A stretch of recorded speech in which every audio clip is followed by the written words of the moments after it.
je vous souhaite la bienvenue dans notre méditation « Notre Dieu est merveilleux ». Et le titre est « Difficile mais pas impossible ». Pardonne-nous nos offenses, comme nous pardonnons aussi à ceux qui nous ont offensés. Matthieu 6, verset 12. Pardonner. Y a-t-il quelque chose de plus difficile dans la vie que pardonner? Je ne parle pas ici de pardonner au vendeur qui ment sans vergogne pour vous vendre sa marchandise comme si c'était l'une des merveilles du monde moderne, ni de l'employé de bureau qui vous salue si chaleureusement mais en visant le poste que vous occupez. Ce que je veux dire, c'est comment pardonner à celui qui prétend être votre meilleur ami ou ami mais qui vous calomnie dès que vous avez le dos tourné. Pardonnez à cet être cher en qui vous avez cru et qui a fini par trahir votre confiance. Cette dernière expérience a été vécue par Mike, selon une histoire racontée par Graham Loftus.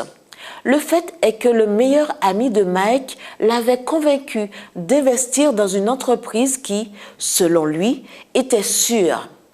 Mais l'affaire tourna mal et Mike perdit toutes ses économies.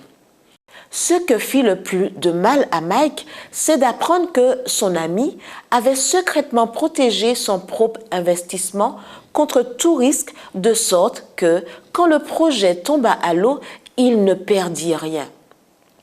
Comble de tout, l'homme ne daigna même pas offrir une aide quelconque à Mike.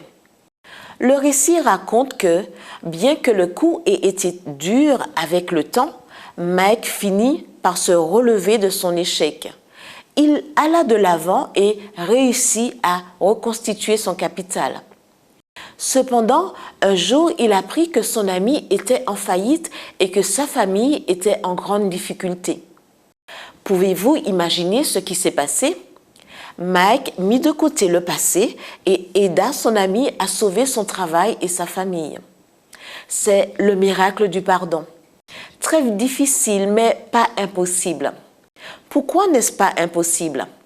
Car notre Père est un Dieu qui pardonne, qui est compatissant et qui fait grâce, lent à la colère et riche en bienveillance. Néhémie 9, verset 17.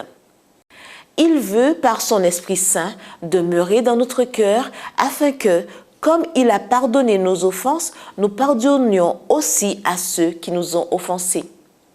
Y a-t-il dans votre cœur une certaine amertume, une certaine rancœur à cause de la douleur qu'on vous a causée? Aujourd'hui est un bon jour pour pardonner. Le pardon ne nous rapproche pas seulement de Dieu, il nous rend aussi davantage semblables à lui. Plus important encore, si Dieu a pardonné le mal que nous avons fait, pourquoi ne pas pardonner à ceux qui nous ont fait du mal? Prions. Père, que ton esprit demeure en moi aujourd'hui, afin que je puisse pardonner de la même manière que tu m'as pardonné. C'est ainsi qu'il y aura de l'unité au lieu de la désunion, de la joie au lieu de la souffrance et du chagrin. Au nom de Jésus. Amen.